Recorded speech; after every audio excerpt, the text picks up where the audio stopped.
This is the reason why we will never arrive at Mars, and everything begins with something that we cannot see or raid, touch nor hear, but that will kill us slowly from the moment in which we abandon the protection of our planet. Space radiation is not a science fiction movie. It is a relentless physical reality that converts any trip to Mars into a deferred death sentence. Imagine for a moment that you decide to subject yourself to a chest X-ray, just one. And now multiply that experience by 16,000. That is exactly the amount of radiation that you would receive on a round trip to Mars' 1650 millisieverts of pure cellular destruction. To put it into perspective, the workers of nuclear plants have an annual limit of 20 millisieverts. Astronauts who travel to Mars would receive more than 80 years of nuclear exposure in less than 2 years. But here is the fundamental problem that space agencies prefer to minimize. We are not just talking about abstract numbers on a paper. We are talking about the difference between life and death, between returning home as a hero or as a terminal cancer patient. The International Space Station that orbits comfortably inside the Earth's magnetic field exposes astronauts to approximately 150 millisieverts per year. Mars is completely outside of this protective bubble that has kept all humanity alive for millennia. The Curiosity rover, which has been measuring Martian radiation since 2012, confirms our worst predictions. During its 8-month trip toward Mars, the robot registered an exposure of 0.66. This does not include the unpredictable solar storms that can multiply this figure by 10 in a matter of hours. The safety limits established by space agencies permit a maximum of 1 sievert of exposure during an astronaut's entire career. A single trip to Mars already exceeds this limit before even landing. The Earth possesses 2 invisible shields that protect us from cosmic annihilation: its magnetic field and its dense atmosphere. Mars lacks both. Its magnetic field collapsed billions of years ago, and its atmosphere is 200 times thinner than ours. Without these shields, galactic cosmic rays constantly bombard the Martian surface. These subatomic particles, accelerated to near-light speeds by violent cosmic events, pierce through the human body like bullets, destroying DNA and triggering irreversible carcinogenic processes. Galactic cosmic rays represent only half of the problem. Solar storms constitute the other half and are completely unpredictable. When the sun ejects coronal masses, it sends trillions of charged particles across the solar system. On Earth, our magnetic field deflects the majority of these particles, creating the beautiful aurora borealis. In deep space or on Mars, these same particles become a lethal dose of radiation that can kill an astronaut in hours. The astronaut Scott Kelly, after his year on the International Space Station, showed significant genetic changes, accelerated aging and cognitive decline, and that was inside the terrestrial magnetosphere. Astronauts who travel to Mars will face an exposure 200 times higher during a period 4 times longer. Without the possibility of medical rescue, the effects of radiation are not limited to cancer. Prolonged exposure to galactic cosmic rays causes direct brain damage, memory deterioration, loss of executive functions, and permanent personality changes. Astronauts could arrive at Mars as brilliant explorers and return as shadows of themselves, if they manage to return alive. Space agencies propose radiation shields, but physics is relentless. To effectively protect against galactic cosmic rays, you would need several meters of dense material, like lead or water. This would add hundreds of tons to any spaceship, making it impossible to launch with current technology. Alternatives, like artificial magnetic fields, require amounts of energy that exceed the capacities of any existing space power source. SpaceX affirms that the Starship will solve these problems with its massive size. But this is a dangerous illusion. Even if we built a ship the size of a skyscraper, it would still be insufficient to block the lethal radiation. The only true protection is distance, staying inside the terrestrial magnetic field, or developing propulsion technologies that reduce the travel time from 2 years to 2 weeks. The reality is that space radiation represents an impassable physical barrier with current technology. It is not an engineering problem that can be solved with better design or more budget. It is a fundamental limitation imposed by the laws of physics and biology. Astronauts who travel to Mars with current technology are signing a death sentence, not an exploration contract. While we contemplate this devastating reality, it is crucial to understand that recognizing our current limitations does not mean giving up on our dreams. It means being honest about what is really needed to make them a reality. In Knight Science, we believe that scientific truth, however uncomfortable it may be, must always prevail over the empty promises of space marketing. The impossible landing is not a dramatic exaggeration. It is a literal description of what space agencies face when they try to deposit anything heavier than a car on the Martian surface. Mars exists in a cruel physical zone, an atmospheric limbo that makes landing technically impossible with any existing or plausible technology in the coming decades. To understand why the Martian landing represents an impassable barrier, we need to compare 3 completely different scenarios. On the Moon, with its almost perfect vacuum, landing modules use only thrusters to descend softly. On Earth, our dense atmosphere allows parachutes to reduce the speed of any object from 25,000 km/h down to manageable speeds. Mars, with its atmosphere of only 0.6% of the terrestrial density, does not permit either of these solutions. Terrestrial parachutes work because our atmosphere is dense enough to create significant resistance.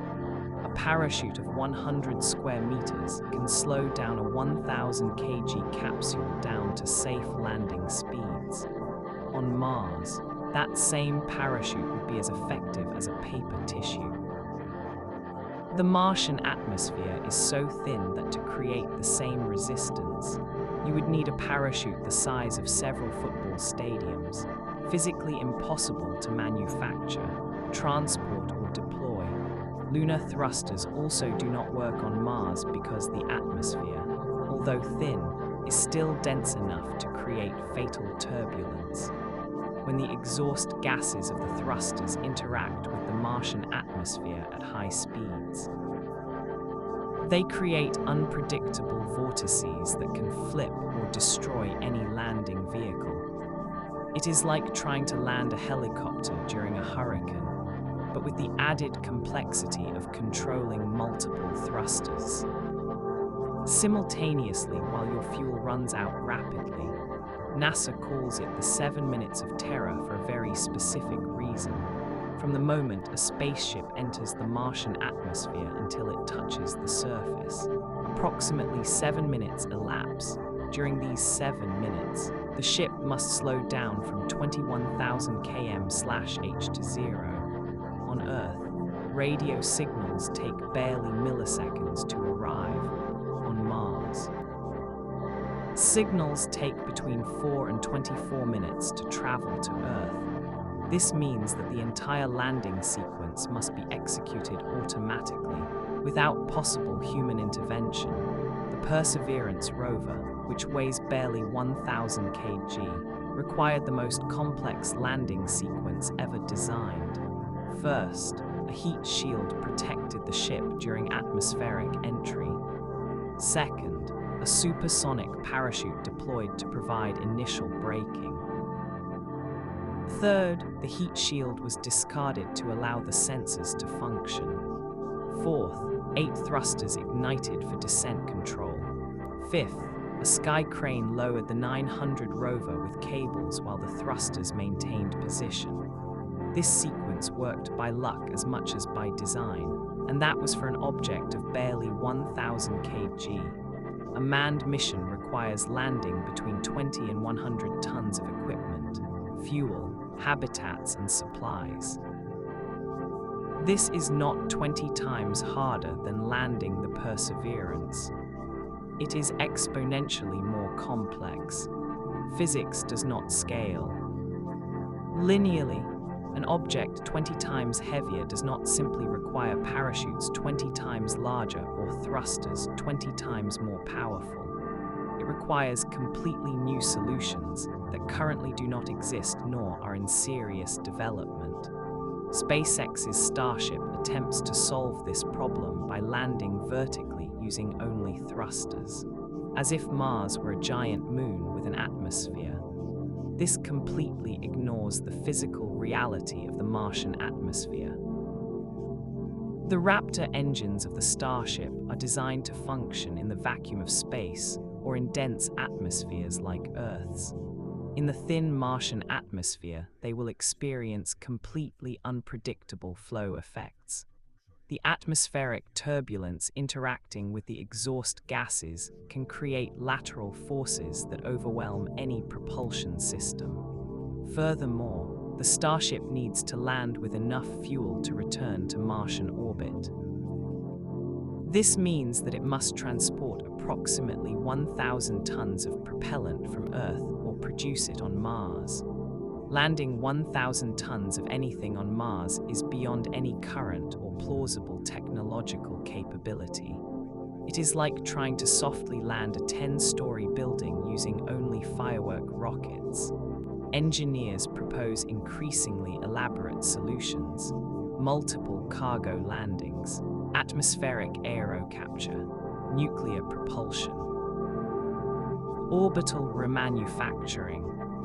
Each proposal adds layers of complexity that exponentially multiply the possibilities of catastrophic failure. In space engineering, complexity is the enemy of reliability. The most successful missions are the simplest, and landing humans on Mars requires the opposite, the most complex sequence ever attempted. Martian gravity, 38% of Earth's, adds another dimension of complexity. Landing systems are calibrated to function in terrestrial or lunar gravity. Martian gravity means that trajectory calculations, descent speed, thruster ignition timing, and event sequencing must be completely recalibrated. An error of milliseconds in ignition timing can result in a catastrophic impact or running out of fuel before landing. Martian dust storms represent an additional unpredictable factor. These storms can last months and cover the entire planet, reducing visibility to zero and creating static electricity that interferes with all electronic systems. Attempting to land during a dust storm would be suicidal, but the storms are unpredictable and can develop in hours. A manned mission cannot simply wait in orbit for months until conditions improve. The reality is that after more than 60 years of space exploration, we have managed to successfully land on Mars, less than 50% of the time, and that is with small and cheap robots. The failure rate for Martian missions exceeds any acceptable standard for manned flights. Sending humans with this technology would not be exploration. It would be homicide with a government budget. Space agencies continue to promise revolutionary solutions that are perpetually 5 years away, but physics does not negotiate with marketing schedules. the Martian landing remains as a fundamental technical barrier that requires technological advances that simply do not exist on the current horizon of human development. The energy trap of Mars is not a metaphor. It is a physical prison built with the relentless laws of thermodynamics and astronomical distance.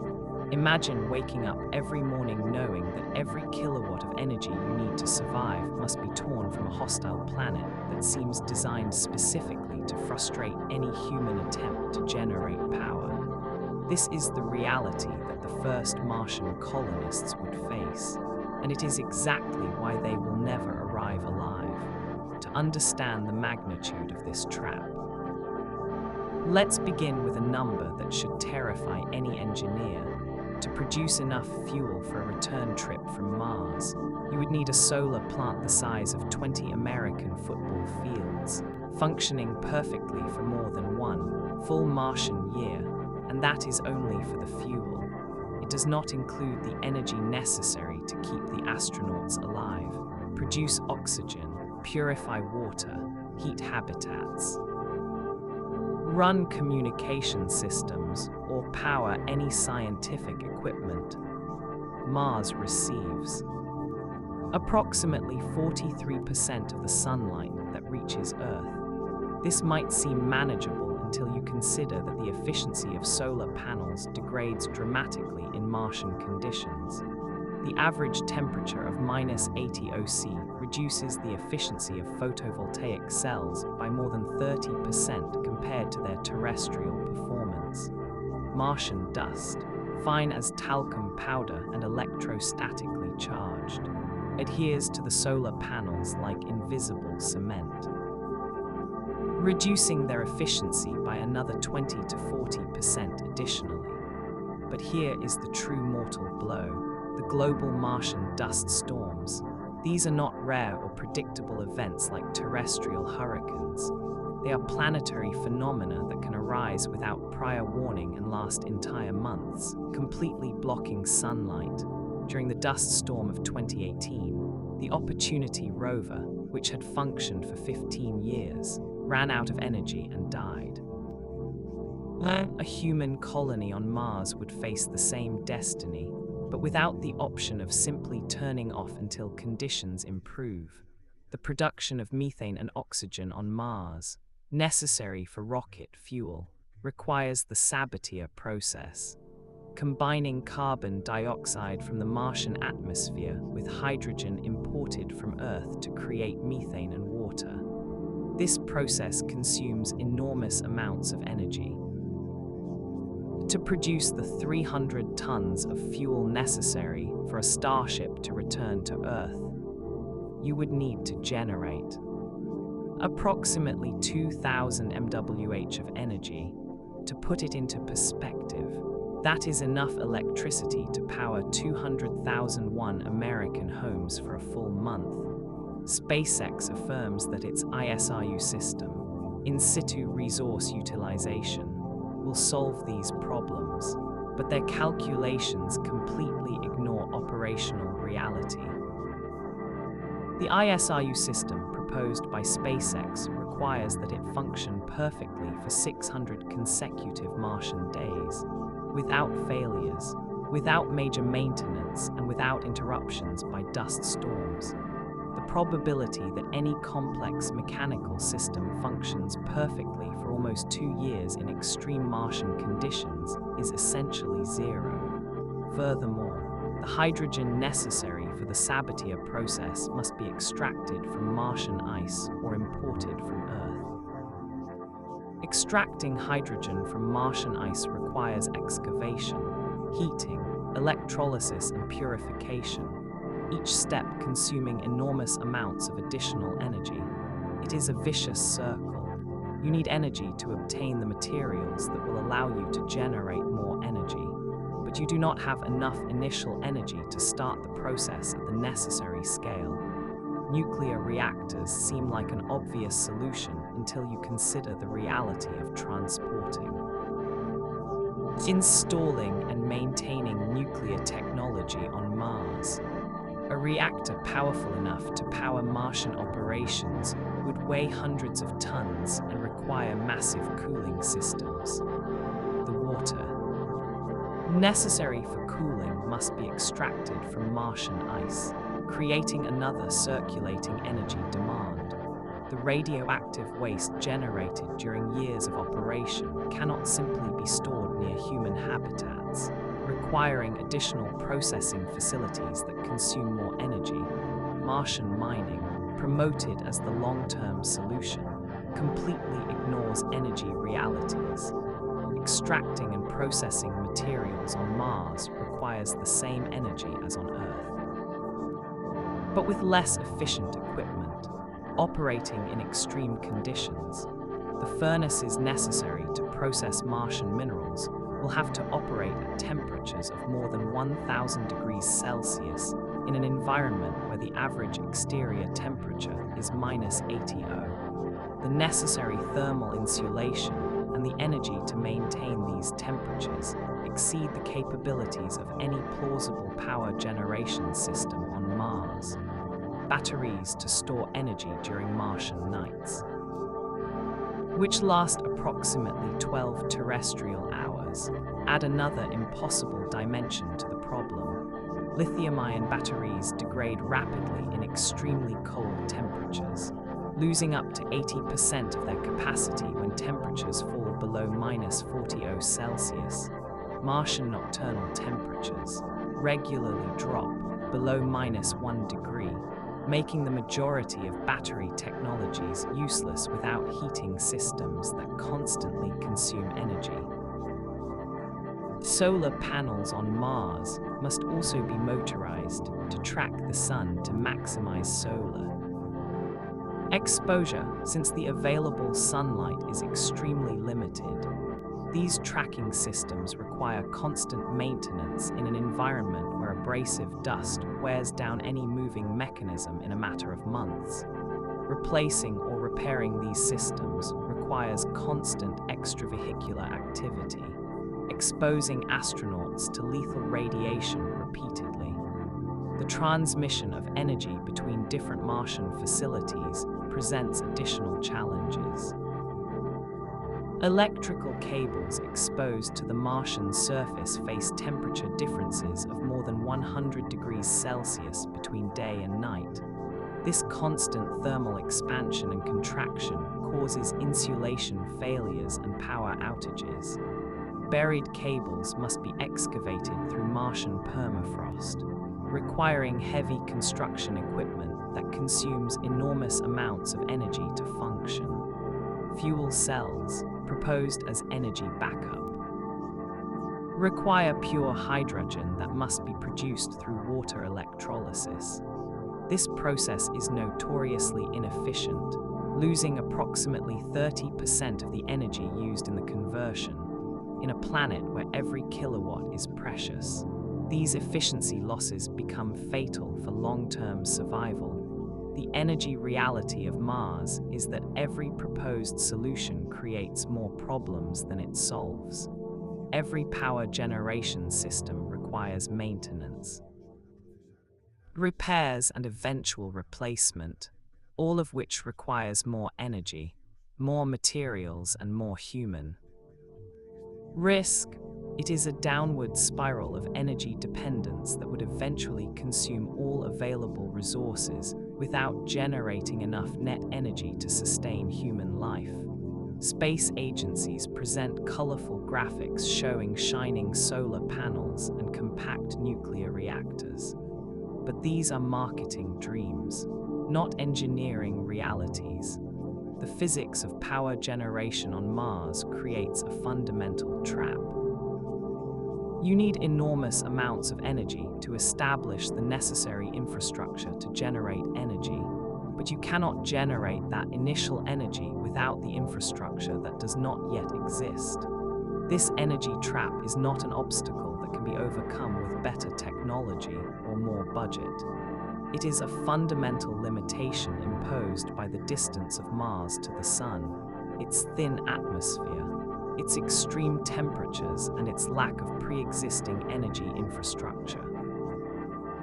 While space visionaries promise self-sufficient Martian cities, the reality is that even keeping 4 astronauts alive for 2 years would require an energy miracle that is currently beyond our technological capabilities. The mirage of liquid water on Mars is not just an optical illusion. It is a scientific fantasy that has deceived entire generations of space explorers and mission planners. When space agencies and private companies speak enthusiastically about evidence of water on Mars, they are selling a dangerous half-truth that completely ignores the difference between detecting traces of moisture and having access to usable liquid water to sustain human life. This distinction is not technical. It is the difference between life and death. Mars does not have a single drop of accessible liquid water on its surface. 0. This is not a dramatic exaggeration. It is a fact confirmed by decades of robotic exploration. The famous recurring slope lineae that NASA promoted as evidence of liquid water have been definitively explained as dry sand avalanches. The underground lakes detected by radar turn out to be deposits of wet clay, not usable bodies of water. The evidence of ancient Martian oceans is irrelevant for any manned mission, because those oceans disappeared billions of years ago. The atmospheric pressure on Mars is approximately 0.6% of Earth's, equivalent to being at 35 km of altitude in the terrestrial atmosphere. At this pressure, liquid water simply cannot exist stably on the surface. Even if you found ice and heated it, it would sublimate directly to the gaseous state without passing through the liquid state. It is like trying to boil water on the summit of Mount Everest, except that Mars is 100 times worse than the most extreme conditions on Earth. Martian ice exists, but it is buried under meters of frozen dirt in the most inhospitable polar regions of the planet. Extracting this ice requires massive excavations in Martian permafrost, which is harder than concrete. Temperatures in the Martian polar regions regularly drop below -150 OC. Music, attempting to operate equipment of 1980. Excavation in these conditions is like trying to extract oil in Antarctica using garden tools. Martian rovers have confirmed that Martian ice is not pure ice like what you would find in a domestic freezer. It is mixed with toxic salts, perchlorates and sediments that convert it into a deadly corrosive solution for humans. Martian perchlorates are so toxic that they can cause thyroid dysfunction, kidney damage and death in extremely low concentrations. Purifying this contaminated ice to make it apt for human consumption requires complex chemical processes that consume enormous amounts of energy and chemical products that must be transporting from Earth. To put it in practical perspective, an astronaut needs approximately 4 L of drinking water per day, plus additional water for hygiene, food preparation, and medical emergencies. A crew of 4 astronauts during a 2-year mission requires approximately 12,000 L of drinking water.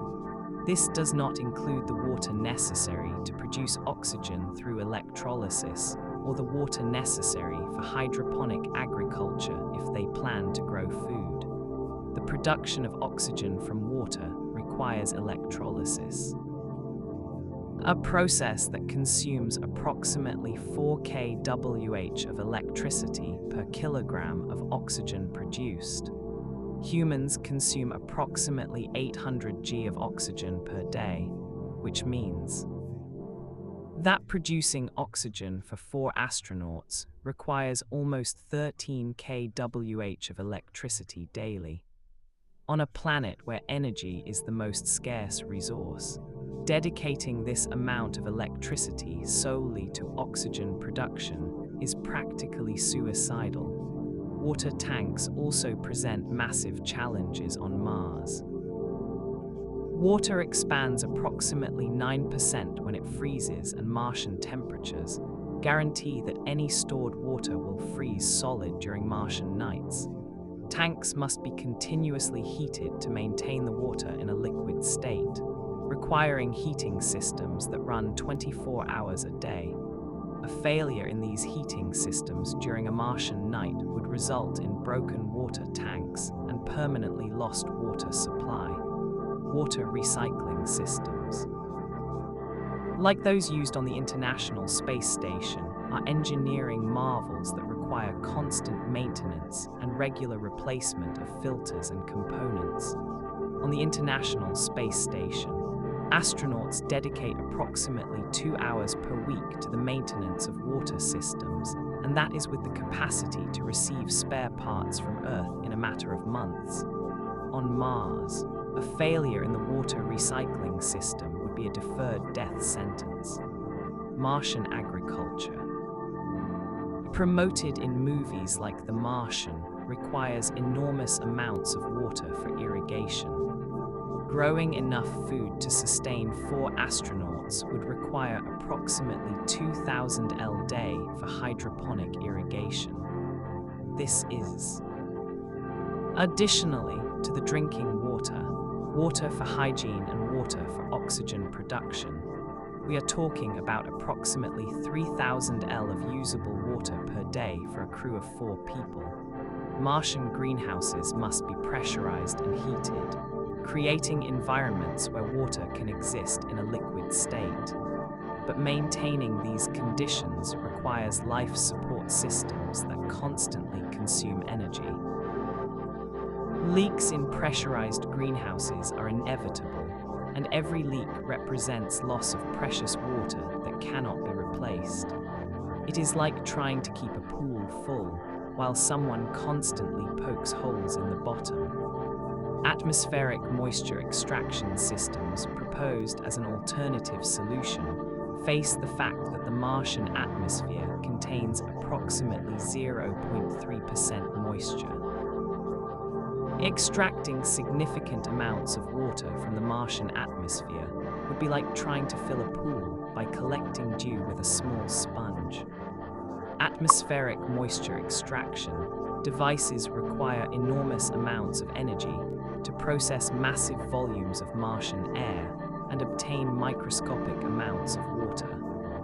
Water pipes and distribution systems on Mars face unique challenges that do not exist on Earth.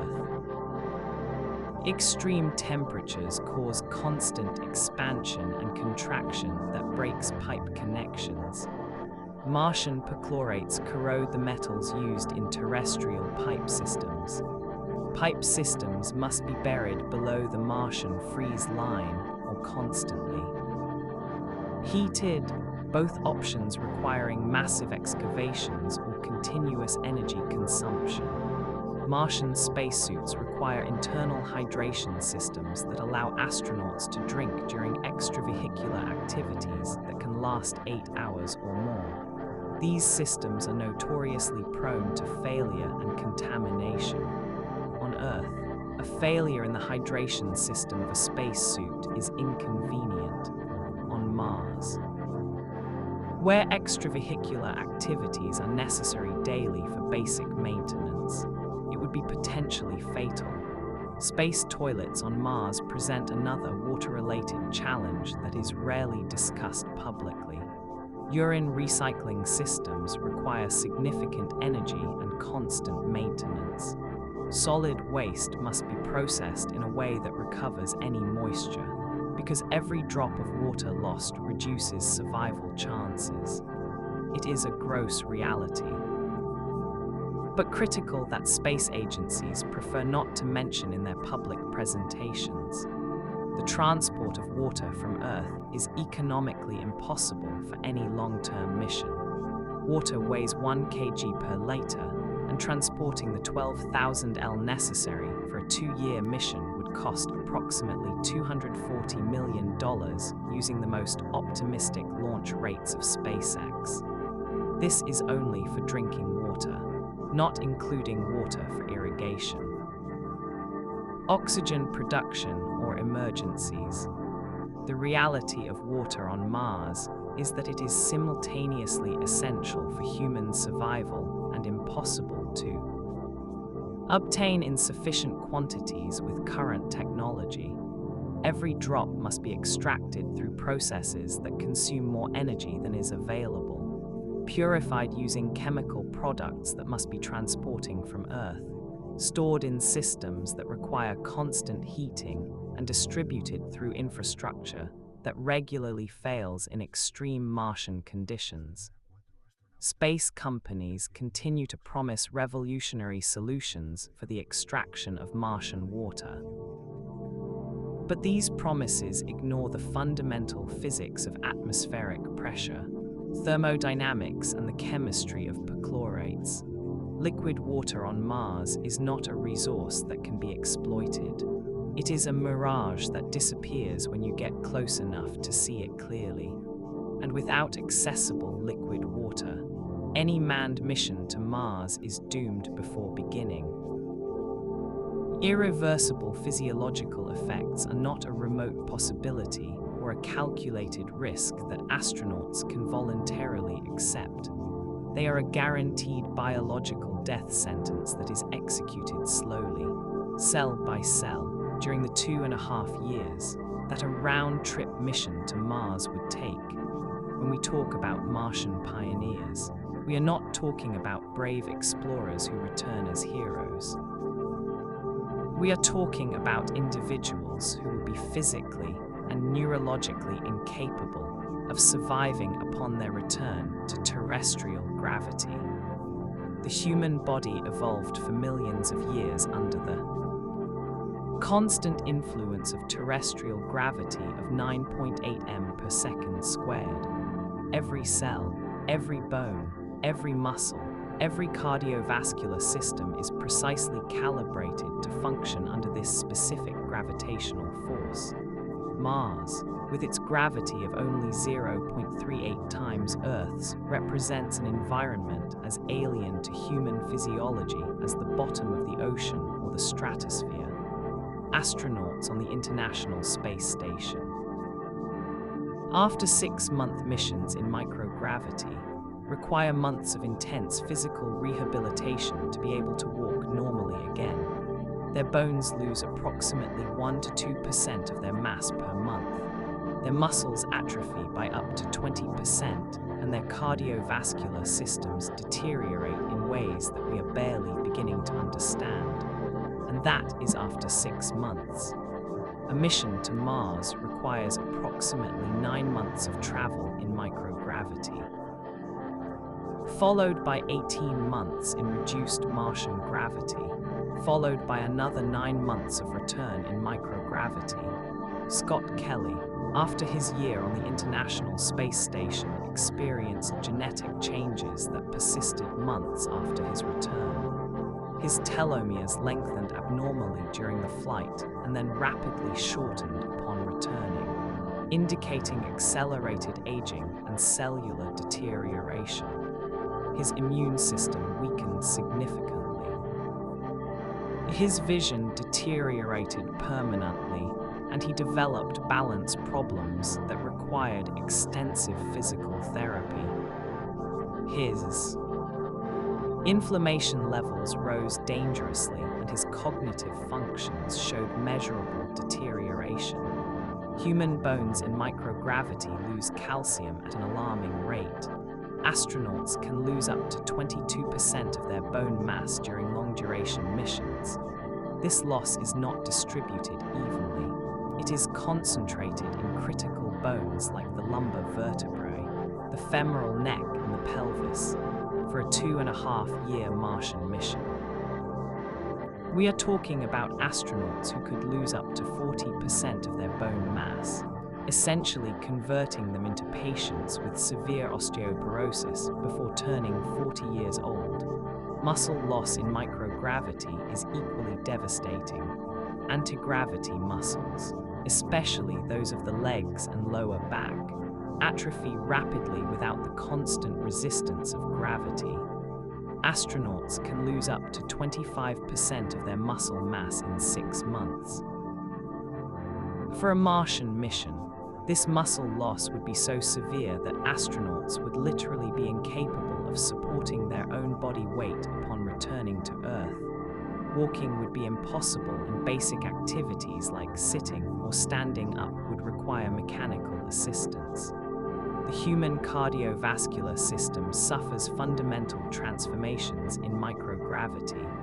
Without gravitational resistance, the heart weakens because it does not need to pump blood upwards against gravity. And body fluids redistribute toward the upper part of the body, causing facial swelling and elevated intracranial pressure. Astronauts develop a condition called SANS, Space Flight Associated Neuroocular Syndrome, which causes permanent visual deterioration in approximately 60% of cases. The Martian gravity of 0.38 does not provide enough gravitational stimulus to prevent these deteriorations. It is too low to maintain terrestrial bone density, but too high for astronauts to fully adapt as in microgravity. Essentially, astronauts would experience constant deterioration during their entire stay on Mars, never fully adapting to any gravitational condition. The neurological effects of prolonged exposure to space radiation and reduced gravity include cognitive decline, memory loss, reduction in mental processing speed, and personality changes. Galactic cosmic rays cause chronic brain inflammation that can persist years after exposure.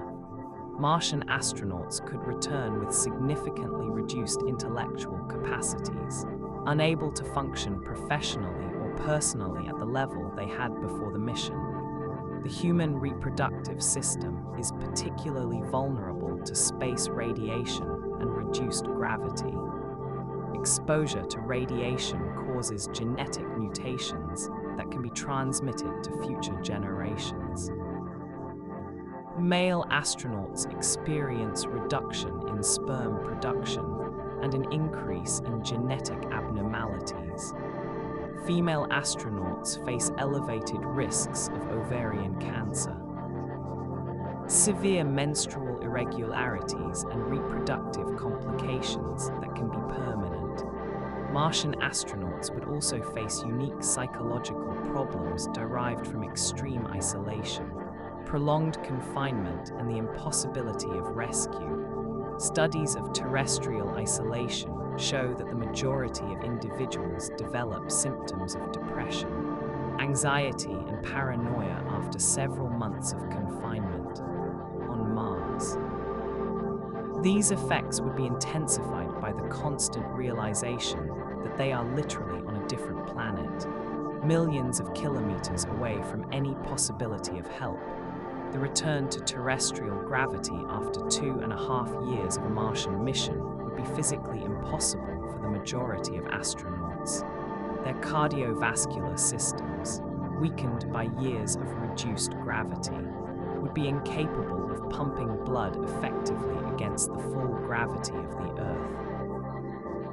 Their bones, fragilized by the massive loss of calcium, would fracture under their own body weight.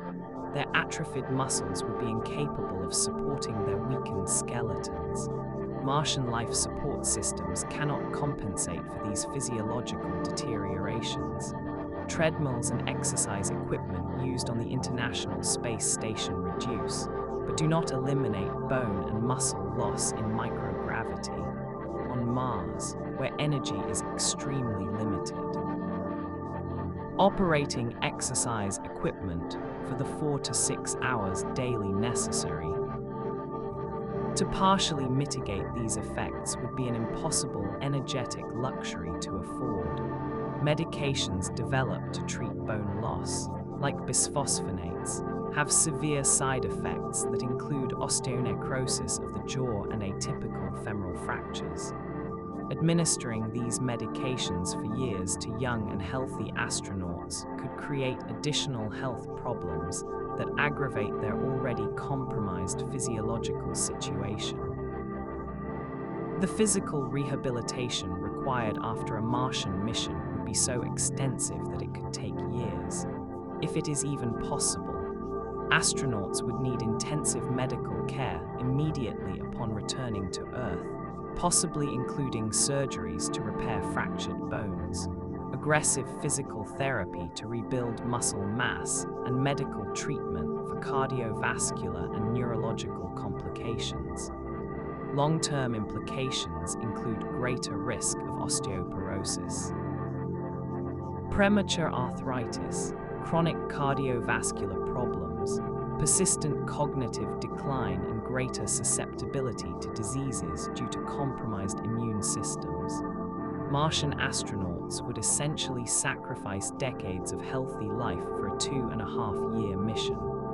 Experiments with primates in terrestrial centrifuges suggest that adaptation to partial gravity like Mars could be irreversible after certain periods of exposure. Monkeys exposed to reduced gravity for prolonged periods never fully recovered their original physical capacities, even with intensive rehabilitation. The space industry frequently compares Martian physiological risks with the risks faced by historical explorers. But this comparison is fundamentally false. Terrestrial explorers faced environmental and disease risks, but never risks that fundamentally altered their basic physiology in an irreversible way. An Arctic explorer could die of cold, but if he survived, he returned physically intact. Our Martian astronauts, even if they survive, would return as physically diminished versions of themselves. The reality is that sending humans to Mars with current technology would not be exploration. It would be an unethical medical experiment that would violate all international standards of human research. Astronauts would essentially be guinea pigs in a physiological experiment whose results we already know: severe and irreversible physical deterioration. That would permanently compromise their quality of life. Space agencies continue investigating countermeasures for these physiological effects, but after decades of research, they have not developed effective solutions, even for 6-month missions on the International Space Station. Proposing that they will solve these problems for missions 5 times longer in much more hostile environments is scientifically irresponsible and ethically questionable. The brutal economic reality. Manned mission to Mars is not simply expensive. It is economically impossible using any rational financial model that considers real costs, calculable risks, and probabilities of success based on historical data. When space agencies and private companies talk about estimated budgets for Martian missions, they are participating in an accounting fantasy that completely ignores the real costs of developing, testing, manufacturing, launching and operating the necessary systems to keep humans alive on another planet for years. The most conservative estimated cost for the first manned mission to Mars exceeds $1 trillion. To put it into perspective, this is approximately the complete gross domestic product of countries like Indonesia or the Netherlands. It is more money than the United States has spent in all its wars since World War II combined, adjusted for inflation. It is the equivalent of building 2,000 state-of-the-art hospitals or financing free university education for 10 million students for 4 full years. But even this astronomical figure dramatically underestimates the real costs because it assumes that everything will function perfectly on the first try. The history of space exploration teaches us the opposite. The Apollo program, relatively simple compared to a Martian mission, cost approximately $250 billion in current money, and required 11 test missions before. Achieving the first successful lunar landing, a Martian mission is orders of magnitude more complex than Apollo, requiring technologies that currently do not exist in systems that have never been tested in real conditions. SpaceX affirms that it can reduce these costs using reusable rockets and mass production, but their numbers are pure accounting fantasy. The Starship, which will supposedly solve all space transportation problems, has exploded in all its orbital flight tests to date. Every explosion costs approximately $200 million in destroyed hardware, not counting the costs of accident investigation, system redesign and scheduled delays. After more than 5 years of development and billions invested, SpaceX has not yet achieved a successful orbital flight of the Starship. The development costs of specific Martian technologies are practically incalculable. Life support systems for 2.5-year missions must be completely redesigned from scratch. Martian spacesuits must protect against radiation, abrasive dust, extreme temperatures, and electrical storms during thousands of hours of use. Martian habitats must resist meteorite impacts, global dust storms, and temperature differences of more than 100 degrees Celsius between day and night. Each of these systems requires years of research and development, followed by years of testing in terrestrial environments that only approximate Martian conditions. Development costs for the Space Shuttle program, a vehicle designed to operate close to Earth with immediate rescue capacity, exceeded $200 billion. Martian systems are incomparably more complex and must function perfectly without the possibility of rescue or repair from Earth. Launch costs, even using the most optimistic projections of SpaceX, exceed $100 billion. A Martian mission requires launching between 500 and 1,000 tons of equipment, supplies, fuel, and habitats, using SpaceX's advertised rate of 400 per kilogram to low Earth orbit. The launch costs alone would reach between $700 million and $100 million, but these rates assume routine operations with completely tested and reliable rockets, conditions that currently do not exist. The costs of ground operations during a 2.5-year Martian mission include maintaining control centers, 24 hours a day, 7 days a week, with specialized personnel capable of resolving complex technical emergencies. The control center of the International Space Station employs approximately 4,000 people and costs more than $1 billion annually to operate. A Martian control center would be significantly more complex due to communication delays, the impossibility of rescue, and the greater technical complexity of Martian systems. Backup and contingency missions. Multiply these costs exponentially. A responsible manned mission requires at least 2 identical ships, one for the primary mission and another for emergency rescue. Supplies must be sent in multiple redundant launches to ensure enough resources arrive at Mars. Each critical system needs multiple backups because the failure of any single component can result in the death of the entire crew. Insurance costs for a Martian mission would be prohibitive if any insurance company were willing to assume these risks.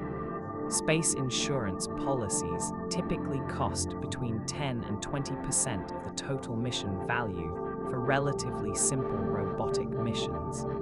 For a manned mission to Mars with survival probabilities below 10%, insurance costs could exceed the total cost of the mission itself. The conservatively estimated survival probability of less than 10% means that out of every 10 Martian missions, 9 would result in the death of the entire crew.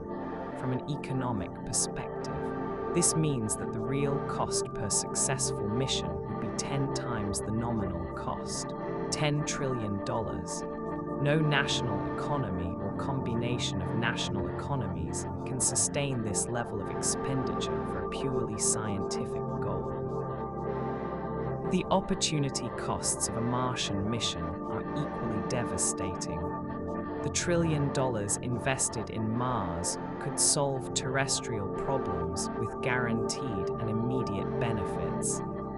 It could provide clean drinking water to the 1 billion people who currently lack access. It could fund universal primary education in all developing countries. It could develop renewable energy technologies that truly address global climate change. The economic benefits of a successful Martian mission are practically non-existent. Mars does not have valuable resources that justify the cost of extraction and transport back to Earth. The scientific benefits, although significant, can be obtained much more effectively using robotic missions that cost less than 1% of a manned mission. The technological benefits derived from the Apollo program were primarily unintended consequences that could be developed more efficiently through specifically targeted research programs. The communication time between Earth and Mars, which varies between 4 and 24 minutes, makes any emergency rescue impossible. If something goes wrong during a Martian mission, the astronauts will die before the distress signals even reach Earth. This means that every dollar invested in a Martian mission has a greater than 90% probability of resulting in total loss with no possible recovery of the investment. Martian launch windows occur only every 26 months, eliminating any flexibility in development schedules or emergency response. If a mission is delayed by technical problems, launch failures, or meteorological conditions, the next opportunity is more than 2 years away. These delays multiply costs exponentially due to equipment storage, personnel maintenance, and opportunity costs of immobilized capital. Medical and rehabilitation costs for the surviving astronauts of a Martian mission would be extraordinary, as we established in the previous chapter. Astronauts would return with severe and irreversible physical deterioration that would require years of specialized medical care. Lifetime costs to treat severe osteoporosis, massive muscle atrophy, radiation damage, and neurological complications could exceed $100 million per astronaut. Lawsuits from families of deceased or permanently disabled astronauts would add additional billions to the total costs of the program.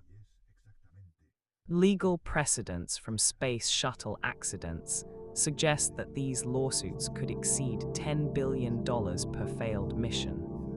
And let's remember that 90% of Martian missions are statistically destined to fail. The environmental costs of producing and launching the rockets necessary for a Martian mission include massive carbon emissions that contribute to climate change.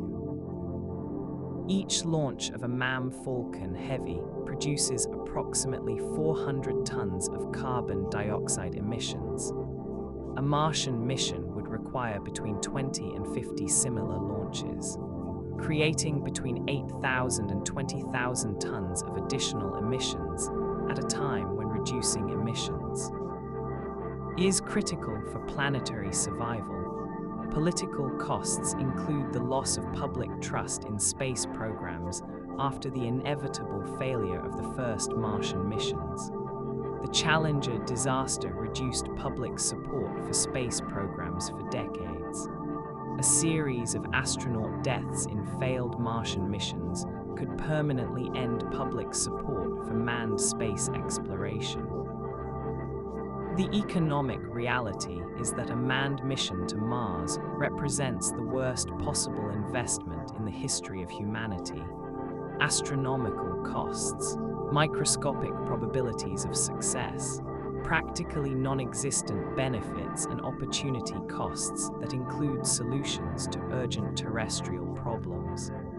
It is a project that can only be justified by completely ignoring basic mathematics. Responsible management of public resources and any rational cost-benefit consideration. While space visionaries continue to promise affordable Martian missions, the economic reality remains immutable.